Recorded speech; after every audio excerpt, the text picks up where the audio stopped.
نماز کے بعد مستحب ہے سجدے میں 100 دفعہ.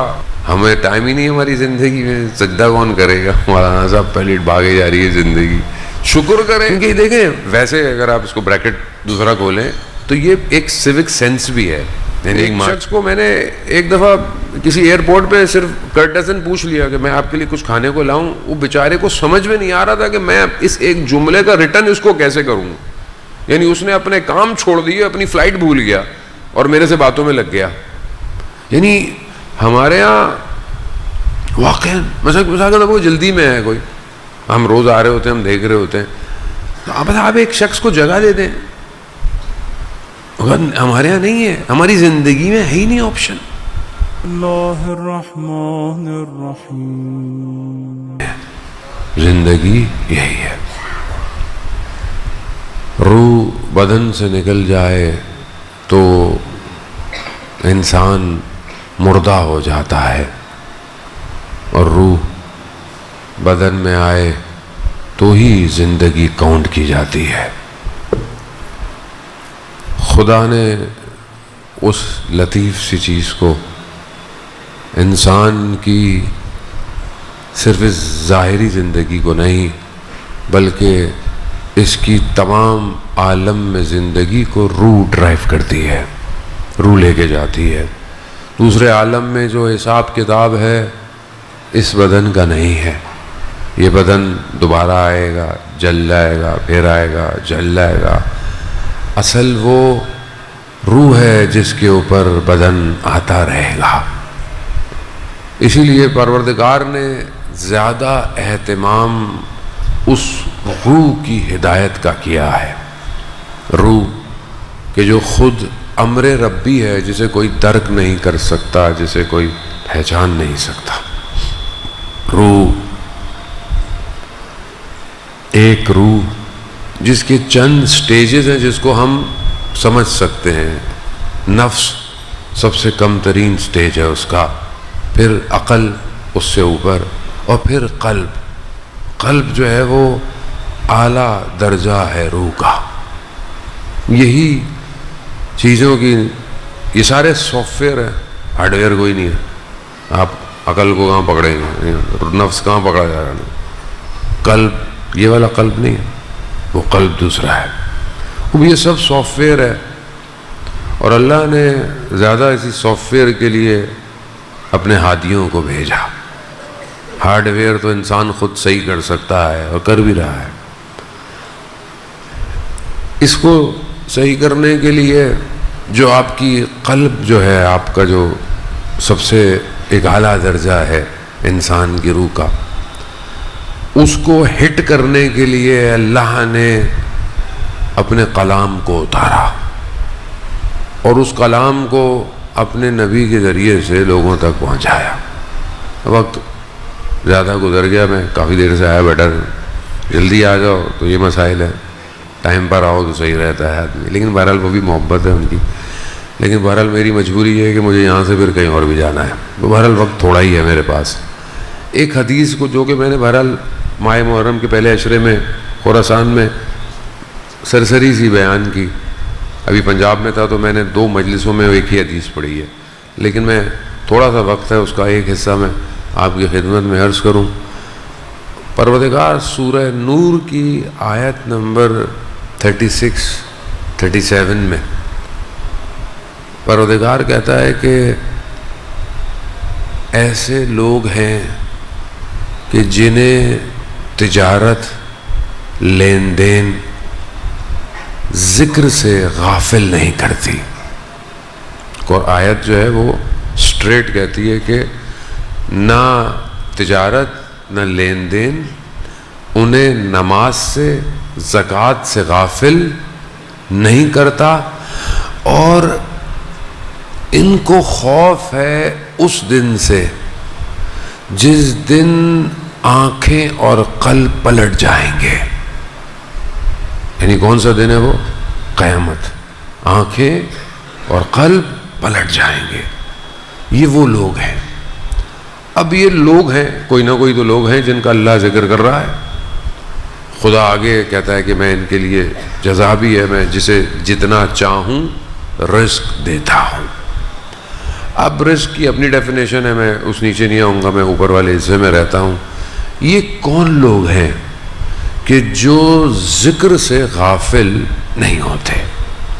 ایک حدیث ہے، حدیث معراج کی ہے، جب حضرت محمد مصطفیٰ صلی اللہ علیہ وسلم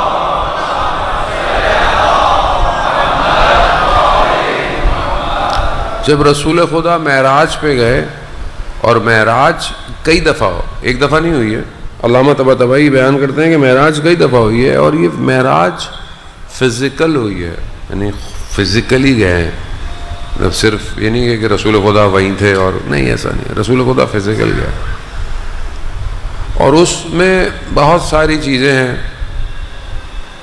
کئی آسمانوں پہ رسول خدا نے مختلف چیزیں دیکھی ہیں، تو وہاں پروردگار نے اپنے محبوب سے کلام بھی کیا، مختلف کلام. تو وہاں ایک حدیث اس کا ایک حصہ ہے، پروردگار اپنے محبوب سے کہتا ہے کہ اگر میرا بندہ میرے عمل سے، یعنی جو میں نے اسے کہا ہے، اس پہ راضی ہو جائے، یعنی رضایت حاصل ہو جائے، سیٹسفائیڈ ہو جائے زندگی میں، جو میں نے اسے عمل دیا ہے، جو میرے عمل پہ راضی ہو جائے، میں اس میں 3 خصوصیات ایجاد کرتا ہوں. اس دن 10 خصوصیات آپ کو میں نے بتائیں عقل سالم کی. بہرحال اب یہ رضائے الہی سے راضی ہونے والے کی 3 خصوصیات ہیں. حدیث تھوڑی سی بھاری ہے، سنگین ہے. آیت اللہ تہرانی نے اپنی کتاب نور مجرد کی پہلے جلد میں اس کو بڑی توضیح دی ہے. پہلی چیز خدا کیا دیتا ہے؟ پہلی چیز خدا کہتا ہے کہ میں اس کو ایسا شکر ادا کرتا ہوں جو نادانی سے پاک ہوتا ہے. شکر، اب آپ بولیں گے یہ کون سی چیز ہے؟ ہماری زندگی میں شکر ہے نہیں جو ہمیں آئیڈیا ہو. شکر کرنا بہت بڑی نعمت ہے. انسان خدا کا شکر نہیں کرتا. خدا کہتا ہے کہ جو میری عمل پہ راضی ہو جائے میں اس کو ایسا شکر عطا کرتا ہوں جو نادانی اور جہالت سے پاک ہوتا ہے، یعنی وہ معرفت کے ساتھ میرا شکر ادا کرتا ہے. وہ شکر جو ہے وہ کیا ہے کہ مطلب خدا نے بہرحال ساری چیزیں دی ہیں. شکر کرنا آسان نہیں ہے. ہم نماز پڑھتے ہیں الحمدللہ، نماز کے بعد شکر کے سجدے ہم کتنے لوگ کرتے ہیں؟ نماز کے بعد مستحب ہے سجدے میں 100 دفعہ شکرن شکرن کہیں. ہمیں ٹائم ہی نہیں ہماری زندگی میں، سجدہ کون کرے گا؟ مولانا صاحب پہلے بھاگے جا رہی ہے زندگی. شکر کریں، کیونکہ دیکھیں ویسے اگر آپ اس کو بریکٹ دوسرا کھولیں تو یہ ایک سیوک سینس بھی ہے، یعنی ایک معاشرتی اخلاقی قدریں بھی تو ہیں. مثال کے طور پر مثلا آپ یہاں بیٹھے میں کوئی آپ کو جگہ دے دے، مثلا آپ کو جگہ دے، آپ کو اس کو شکریہ ادا کرنا چاہیے، ہے ایسا؟ مثلا آپ کہیں جا رہے ہیں، کوئی گزر رہا ہے، اس نے پیچھے ہٹ گیا، بولا بھائی جلدی میں اول تو ہمارے یہاں ہر کوئی جلدی میں کسی کو جگہ کوئی نہیں دیتا، تو وہ کیا کسی کو جگہ، مثلا آپ کے لیے کسی نے گیٹ کھول دیا اور آپ کو اس کو کیا کرنا چاہیے؟ شکریہ ادا کرنا چاہیے. اب آپ دکان میں جائیں، تندور میں جائیں، خاص طور پہ تندور والا کتنی گرمی میں اس سختی میں آپ کے لیے روٹیاں، آپ بولے پیسے لے رہا ہے، پیسے تو لے رہا ہے، پیسے تو ہر کوئی لے رہے ہیں، مگر وہ زحمت بھی تو کر رہا ہے. کیا آپ نے کبھی تندور والے کو بولا یار شکریہ آپ کا؟ نہیں ہے. لم یشکر مخلوق، جو مخلوق کا شکر نہیں کرتا وہ خالق کا بھی شکر نہیں کرتا. ہمارے یہاں شکر تو ہے نہیں، ہم اپنے ماں باپ کا شکریہ کرتے ہیں روز. روایات کیا کہتی ہیں؟ اپنی ماں کے بوسے لیا کرو ہاتھ کے جو وہ تمہارے لیے زحمت کرتی ہے. پاؤں دباتے ہیں، یقیناً دباتے ہوں گے. کیا ہے؟ کیونکہ اصل میں ایک تو معاشرے سے سیوک سینس ختم ہو گئی ہے، اخلاقی کا. آپ باہر کے معاشرے میں جائیں، بے شک برا ہے جو بھی ہے جیسے بھی ہے، کچھ سیوک سینس بعض لوگوں میں ہے. مثال کے طور پر آپ کسی کو جگہ دے دیں تو بڑا ایڈمائر کرتا ہے وہ، آپ مسکراتا ہوا جاتا ہے آپ کو. بہرحال اندر سے باہر سے جو بھی ہیں. ایک شخص کو میں نے ایک دفعہ کسی ایئرپورٹ پہ صرف کرٹسن پوچھ لیا کہ میں آپ کے لیے کچھ کھانے کو لاؤں. وہ بیچارے کو سمجھ میں نہیں آ رہا تھا کہ میں اس ایک جملے کا ریٹرن اس کو کیسے کروں. یعنی اس نے اپنے کام چھوڑ دیے, اپنی فلائٹ بھول گیا اور میرے سے باتوں میں لگ گیا. یعنی ہمارے ہاں واقعا مثلا وہ جلدی میں ہے کوئی, ہم روز آ رہے ہوتے ہیں, ہم دیکھ رہے ہوتے ہیں, تو آپ ایک شخص کو جگہ دے دیں. ہمارے یہاں نہیں ہے, ہماری زندگی میں ہے ہی نہیں آپشن. تو ہم جب اصل اس چیز کو انڈرسٹینڈ نہیں کریں گے تو ہمیں اب یہ کیسے پتہ چلے گا خدا کا بھی شکر کرنا ہے. مطلب اللہ نے اتنا کچھ دیا, نعمتیں دیں, صبح دے رہا ہے, نماز دے رہا ہے, عبادت دے رہا ہے. ہر نماز کے بعد شکر کرے پہلے, کیونکہ پتہ نہیں کتنوں کو تو وہ توفیق دے ہی نہیں رہا نماز کی. شکر کرنا وہ بھی معرفت کے ساتھ. کھانا کھایا, شکر الحمدللہ. کیوں؟ پروردگار یہ نعمتیں تیری تو تھیں, یہ پودے پتے تیرے تھے, تو نے ان میں ذائقہ رکھا, یہ پھل کھایا تو نے اس میں ذائقہ رکھا, یہ سب تیرا ہے. لیکن انسان ناشکری کی وجہ سے مشکلات میں ہے.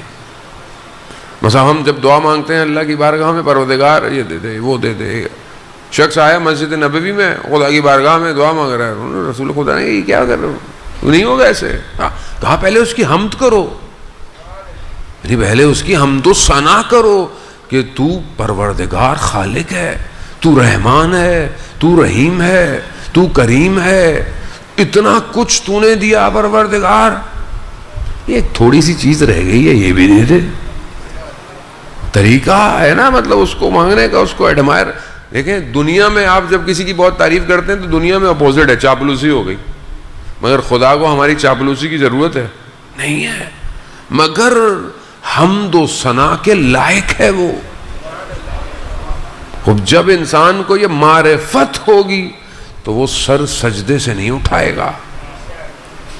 علامہ طباطبائی کے استاد آیت اللہ قاضی طباطبائی کہتے ہیں کہ استاد کے سجدے اتنے طولانی تھے, اور جتنی جس کی معرفت بڑھتی جاتی ہے اس کا سجدہ بڑھتا چلا جاتا ہے. ہمارے سجدے بڑھ رہے ہیں یا گھٹ رہے ہیں؟ آج کل تو دنیا فاسٹ ہو گئی, fast. ChatGPT ہو گیا نا, تھوڑے دنوں میں نماز بھی چیٹ جی پی ٹی ہو جائے گی. ایسے جلدی پڑھو بس, یہ بھی کوئی اور پڑھ دے آگے میری جگہ پہ.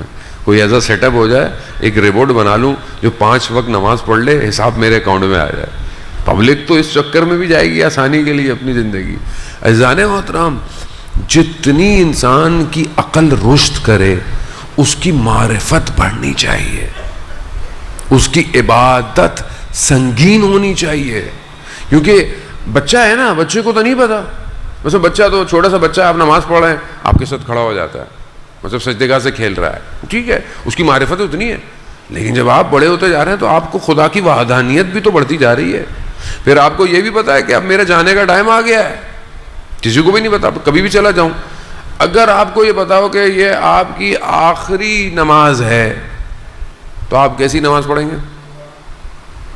لیکن کیونکہ مجھے یقین ہے کہ میں نے تو مرنا ہی نہیں ہے, یہ معرفت ہوگی تب سجدہ شکر کا ادا ہوگا.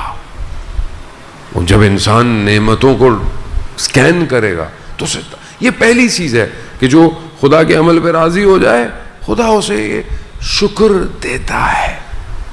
اور جو ذرا سا شکر کرتا ہے خدا اس کے لیے اپنے دروازے کھولتا رہتا ہے.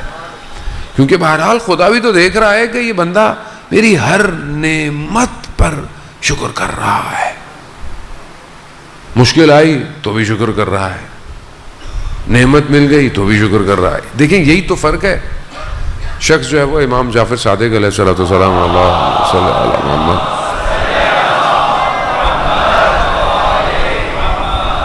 امام کی خدمت میں آتا ہے تو امام سے کہتے ہیں مولا ہمیں جو مشکل آتی ہے, مصیبت آتی ہے, ہم صبر کرتے ہیں. تو امام نے کہا کہ مگر ہم تمہارے جیسے نہیں ہیں, ہم مشکل آتی ہے تو ہم خدا کا شکر کرتے ہیں. کیوں؟ کیونکہ مشکل کو جانتے ہیں کہ وہ کیا ہے. مشکل کیا ہے, ہماری زندگی میں بعض اوقات ظاہری جو پریشانی آتی ہے ہم شکوہ کرتے ہیں.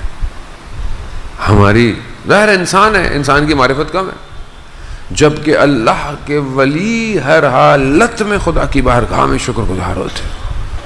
خوب یہ شکر انسان کو بڑھاتا ہے. دوسری چیز, خدا کہتا ہے کہ جو میرے عمل پہ راضی رہتا ہے میں اسے ایسا ذکر دیتا ہوں جس کو وہ بھول نہیں پاتا. اس کو ایسا ذکر ملتا ہے جو نسیان سے پاک ہوتا ہے, فراموش نہیں کر سکتا. وہ بہرحال وقت بہت تیزی سے اپنے آگے کی طرف بڑھنا شروع ہو گیا. بہرحال میں ذکر پہ اکتفا کروں گا. ذکر جو ہے وہ تسبیح نہیں ہے, آپ تسبیح پڑھتے رہیں, ذکر کرتے رہیں. ذکر ویسے 3 قسم کا ہے. ایک ذکر لسانی ہے, استغفر اللہ استغفر اللہ استغفر اللہ. ایک ذکر قلبی ہے, قلب ذکر کرے, جو زبان کہہ رہی ہے قلب اس کو ایڈمٹ کرے, دل سے کہے. زبان سے ہاتھ میں تسبیح پکڑی ہوئی ہے, سب دیکھ رہے ہیں استغفر اللہ استغفر اللہ استغفر اللہ استغفر اللہ استغفر, یعنی قلب اس کے ساتھ سنک ہی نہیں ہو رہا. ایک ذکر اعضاء و جوارح کا ہے, یعنی کیا, یعنی آنکھ بھی استغفار کرے. آنکھ کی استغفار کیا ہے, یعنی جہاں گناہ نظر آئے آنکھیں بند ہو جائیں. حالت ذکر تو یہی ہے نا. یہ تھوڑی کہ آپ نے وہ آج کل تو ڈیجیٹل تسبیح لوگوں نے پکڑی ہوئی ہوتی ہے, ٹھک ٹھک ٹھک. پہلے تو وہ ٹھک ٹھک والی آتی تھی. ہم شروع میں جوانی میں جب اللہ نے ہمیں ہدایت دی تو ہم نے سب سے پہلے وہ تسبیح پکڑی جس میں وہ 3 ٹھک ٹھک ٹھک ہوتے تھے. تو ایک دفعہ ایک مرشد کی خدمت میں بیٹھے ہوئے تھے اور ہاتھ میں تسبیح تھی, تو انہوں نے بڑی پیاری بات کی. اس دن سے میں نے تسبیح ہٹا دی. انہوں نے کہا کہ ذکر ایسا کرو جو ایک دفعہ ہو مگر وجود میں جذب ہو جائے. اللہم صلی علی محمد وآلہ. البتہ یہ جو ذکر ہمیں کہا جاتا ہے 70 دفعہ کرو 100 دفعہ, اس کی اپنی ایک خاص اہمیت ہے. اور یہ جو بعض اوقات آپ دیکھتے ہیں ادھر سے میسج آ گیا ادھر سے میسج آ گیا, یہ اتنی دفعہ پڑھ لو اتفاق, یہ اوتھنٹک نہیں ہے. اوتھنٹک مفاتی ہے, مفاتی الجنا اوتھنٹک ہے. جو چیزیں ائمہ سے ہیں, ایسے معاشرے میں تو ہر چیز ہی ٹہل رہی ہوتی ہے, یہ اتنی دفعہ پڑھ لو, یہ اتنی دفعہ پڑھ لو, یہ اتنی پڑھ لو. ہر پڑھائی اچھی نہیں ہوتی, کیونکہ بغیر ڈاکٹر سے پوچھے گولی نقصان دہ ہوتی ہے. اس لیے جو بہرحال جو واجب ذکر ہے وہی کر لے کم از کم. سب سے بہترین اذکار صبح کی تعقیبات میں, فجر کی نماز پڑھیں, فجر کی نماز کے بعد تعقیبات نماز فجر ہے. مفاتی کھولیں, مفاتی کے اندر آپ دیکھیں تو لکھا ہوا ہے یہ 100 دفعہ ہے, یہ 100 دفعہ ہے, یہ 100 دفعہ ہے, یہ 100 دفعہ. خوب, کیونکہ اس ٹائم کو ڈیزائن ایسا کیا گیا ہے کہ اگر آپ اول وقت فجر پڑھیں تو طلوع تک آپ حالت ذکر میں رہیں گے. لیکن یہاں تو فجر پہ ہی تو نیند آتی ہے آدمی کو, اور آدمی پڑھتا بھی ہے. تو چلیں بہرحال جتنا بھی ہے تھوڑا تھوڑا انسان جو ہے پڑھتا ہے. اب یہ جو حالت ذکر ہے اب یہ ایک لیول ہے ذکر کا. اب لیول اور تھوڑا اوپر جائیں. ذکر اصل میں حالت ہے, ایسی حالت ہے جس میں بندہ اپنے آپ کو اپنے رب کے سامنے حاضر سمجھتا ہے. اور جب وہ اپنے آپ کو اپنے رب کے سامنے حاضر سمجھے تو وہ دائم الذکر ہوتا ہے, یعنی ہمیشہ ذکر کی حالت میں. کیوں؟ کیونکہ پوری کائنات ذکر کر رہی ہے. یسبح للہ ما فی السماوات و ما فی زمین اور آسمان کیا کر رہی ہے؟ تسبیح پڑھ رہی ہے, ذکر کر رہی ہے. تو جب انسان حاضر ہو جاتا ہے تو یہ سارے اذکار اس کو سنائی دینا شروع ہو جاتے ہیں. اس کا وجود, اس کے آپ کے میرے آرگن ذکر کر رہے ہیں, ہمیں آواز نہیں آ رہی, ذکر کر رہے ہیں وہ. کیوں؟ کیونکہ وہ اپنے مالک کو پہچانتے ہیں. ہم اس کے مالک نہیں ہیں, یہ تو ٹیمپریری ہے کہ یہ میرا ہاتھ ہے, یہ ہاتھ میرا تھوڑی ہے. یہ قیامت میں جس کا ہے اس کو گواہی دے گا, سب بتائے گا, سچ بتائے گا, کہاں کہاں گیا, کیسے کیسے گیا. نگاہیں بتائیں گی کہاں کہاں یہ اٹھیں, کہاں کہاں اس نے اٹھایا مجھے. کیوں؟ کیونکہ مالک وہ ہے. یہ جو دائم الذکر ہے یہ کیفیت جب انسان پہ آتی ہے تو انسان آیات الہی کو دیکھتا ہے، اسے اللہ کی نشانیاں نظر آنا شروع ہو جاتی ہیں۔ کربلا میں جو لوگ تھے وہ دائم الذکر تھے، ان کے بدن کٹ رہے تھے مگر ان کو تکلیف نہیں تھی۔ کیوں؟ کیونکہ وہ اس ذکر کو دیکھ رہے تھے۔ کون سا ذکر؟ قرآن میں الا بذکر اللہ تطمئن، آگاہ ہو جاؤ، اللہ کا ذکر دلوں کو اطمینان دیتا ہے۔ چھٹے امام سے پوچھا شخص نے، مولا یہ کون سا ذکر ہے جو دلوں کو اطمینان دیتا ہے؟ امام نے کہا نحنو ذکر اللہ، ہم اللہ کا ذکر ہے۔ کربلا میں کون تھا؟ امام، اللہ کا ذکر۔ اور جو ذکر کو اس کا وجود ٹکڑے ہو جائے، اسے احساس نہیں ہوتا، ظالم ہوتا۔ اب ہم بھی اپنی زندگی میں یہی احساس کریں۔ ہماری زندگی میں بہت پریشر ہے، بہت ساؤنڈ ہے، بہت نوائز ہے، اتنا شور ہے ہماری زندگی میں، آپ بھی سوچیں۔ روڈ پہ چلیں الگ شور ہے، گھر میں بیٹھیں الگ شور ہے، اور انسان اس شور کا اتنا عادی ہو گیا ہے، اس کو کائنات اور عرش کے اذکار سنائی نہیں دیتے۔ ہم نے اپنے آپ کو اتنا بھر لیا ہے، اتنا بھر لیا ہے، غیبت، تہمت، جھوٹ، یہ سب کیا ہے؟ یہ شور ہے نا، یہ میرے وجود میں شور ہے۔ ہم جو بیٹھے ہوئے ہیں اس ٹائم، ہمارے وجودوں میں شور ہے۔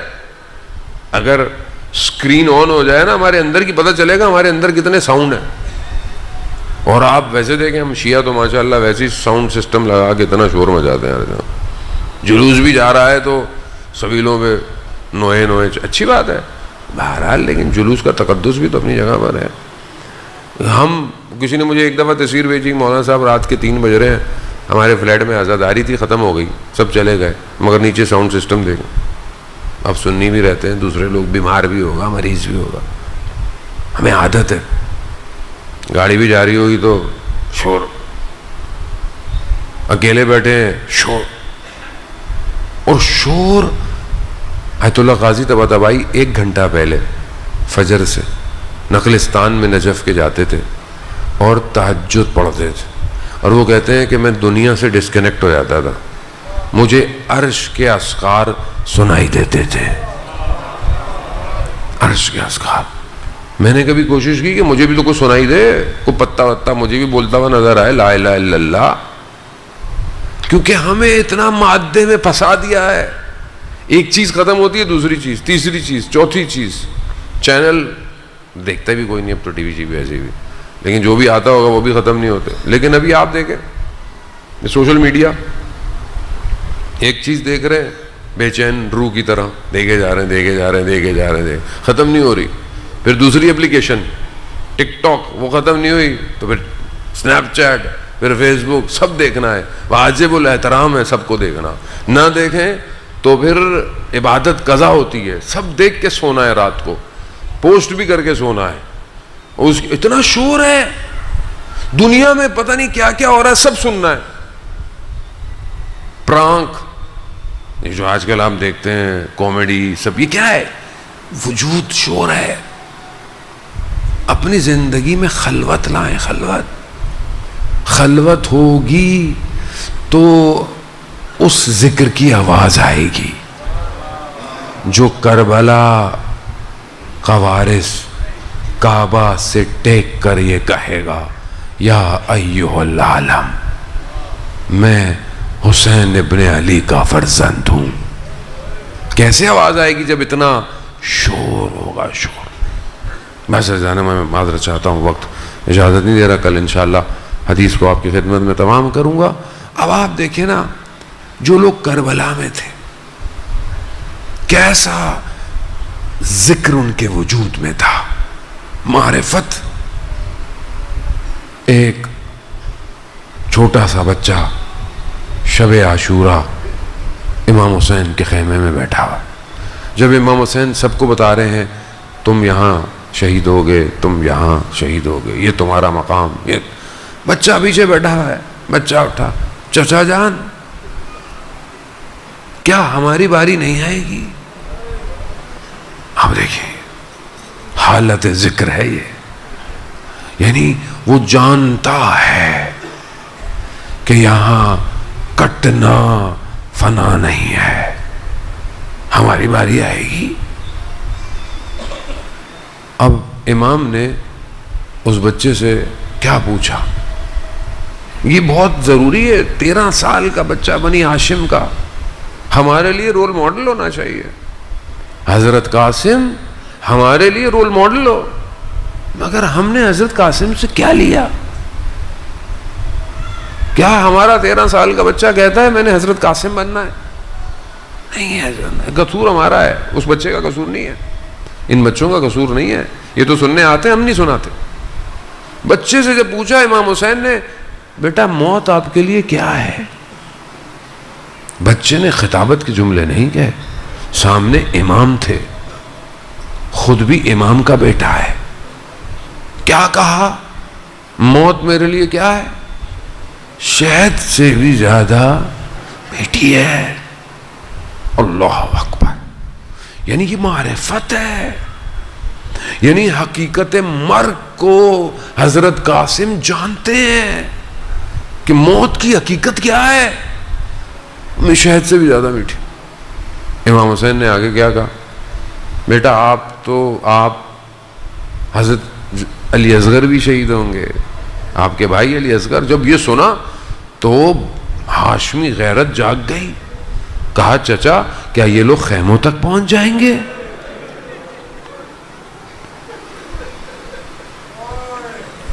امام نے کہا کہ نہیں بیٹا، ہم خود علی اصغر کو لے کے جائیں گے۔ بس یہ کہنا تھا عزاداران محترم، وقت گزر گیا، روز عاشور آئی، اب یہ بچہ باہر انتظار میں ہے کہ اس کی بھی باری آئے۔ کئی دفعہ گیا، مقتل کہتا ہے چچا کی خدمت میں، چچا نے اجازت نہیں دی، خیمے میں بیٹھا ہوا ہے۔ ماں نے جب قاسم کو دیکھا کہا قاسم بیٹھے ہوئے ہو؟ کہا چچا اجازت نہیں دے رہے۔ ماں کو یاد آیا کہ بیٹا جب آپ چھوٹے تھے اور آپ کے بابا کی شہادت کا وقت تھا تو انہوں نے مجھے بلایا تھا اور آپ کو بھی، اور ایک تعویذ دیا تھا مجھے، اور کہا تھا کہ قاسم جب مشکل وقت آئے نا تو اس کو کھول لینا، بیٹا اس سے مشکل زندگی میں کوئی وقت نہیں آئے گا۔ حضرت قاسم نے دیکھا تعویذ کھولا تو کیا دیکھا؟ کہا کہ بیٹا جب دیکھنا کہ دشمن خدا کے تمہارے چچا کو چاروں طرف سے گھیر لیں تو اپنی جان دینے میں دریغ نہیں کرنا، اور چچا اجازت نہ دیں تو اتنی دفعہ جانا کہ وہ تمہیں اجازت دے دیں۔ کہتے ہیں کہ بہرحال حضرت قاسم کو جب ملا تو چہرے پر رونق سی آئی۔ امام حسین نے دیکھا کہ جناب قاسم تشریف لا رہے، لیکن امام حسین پہچان گئے حضرت قاسم کے چلنے سے، اب یہ سفارش لے کے آ رہا ہے۔ واہ، جیسے ہی بابا کا خط دیا، امام کی نگاہ بھائی کے نامے پہ پڑی۔ غربت میں کسی کو بھائی یاد نہ آئے،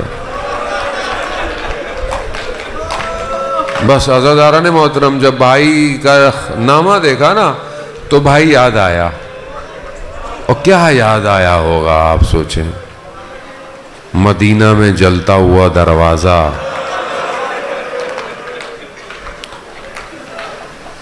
دیوار کے سہارے سے ماں کا چلنا،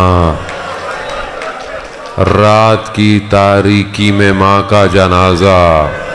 بھائی ہے نا، جب بھائی یاد آتا ہے تو پھر انسان کو ماں تو یاد آتی ہی ہے نا۔ وہ ساری چیزیں یاد آنا شروع ہو گئیں. وہ بابا کے سر پر پیلا رومال، وہ دشت میں بھائی کے جگر کے ٹکڑے. کہتے ہیں امام نے قاسم کو گلے لگایا اور دونوں اتنا روئے کہ بے ہوش ہو گئے. اور کہتے ہیں قاسم امام کے پاؤں کو چومتا تھا. چچا جانے دے مجھے. اللہ، یعنی شہادت. حضرت قاسم کو اجازت ملی، جائیے. اب حضرت قاسم کا بدن اتنا نحیف سا ہے، چاند کی مانند ہے، بچہ ہے، کہ وہ ذرا بدن پہ نہیں آ رہی. اور وہ جو لوہے کا خول ہے سر پہ وہ بھی نہیں آ رہا، بس امامہ باندھا اور جیسے بنی ہاشم کا کوئی چراغ جا رہا ہے. گیا دشمن کو وار کیا. آپ مقتل میں سنتے رہتے ہیں، میں تو بہرحال چند جملے آپ کی خدمت میں عرض کرنے. عزاداران محترم، دشمن کو وہ ایک ہی شخص جو تھا اس کے کئی بیٹوں کو جہنم حاصل کیا، اسے برداشت نہیں ہوا. اس نے دھوکے سے حضرت قاسم کو جو ہے وہ دھوکہ دیا اور پیچھے سے نیزہ حضرت قاسم کو کہتے ہیں لگا. حضرت قاسم اپنا توازن کھو بیٹھے اور پھر جو ہے وہ گرے. بس چند جملے اور آپ سے التماس ہے دعا. کہتے ہیں کہ حضرت قاسم زمین پہ آئے اور یہ لائن چاہتا تھا کہ میں گردن کو تن سے جدا کروں.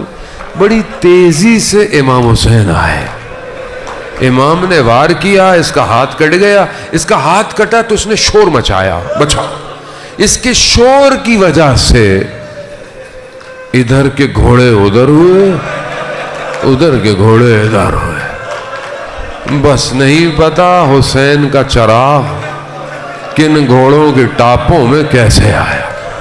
جیسے ہی یہ خاک نیچے بیٹھی نا تو قاسم ایڑیاں رگڑے. قاسم نے چچا کو بلایا، میرے مولا پہنچے. یہ کہیں پر بھی ہر جنازے پر میرا مولا پہنچا ہے. یہ جملے صرف قاسم کے جنازے بدن پہ. کیا کہا؟ کہا میرے بھتیجے میرے لیے بڑا سخت ہے کہ تم مجھے بلاؤ اور میں نہ پہنچ پاؤں. بس عزاداران محترم روح پرواز کری. کس طرح قاسم کو اٹھایا؟ مقتل یہی کہتا ہے کہ بس سینے سے یوں لگایا ہوا تھا اور پاؤں زمین پر گھسیٹتے ہوئے جا رہے تھے.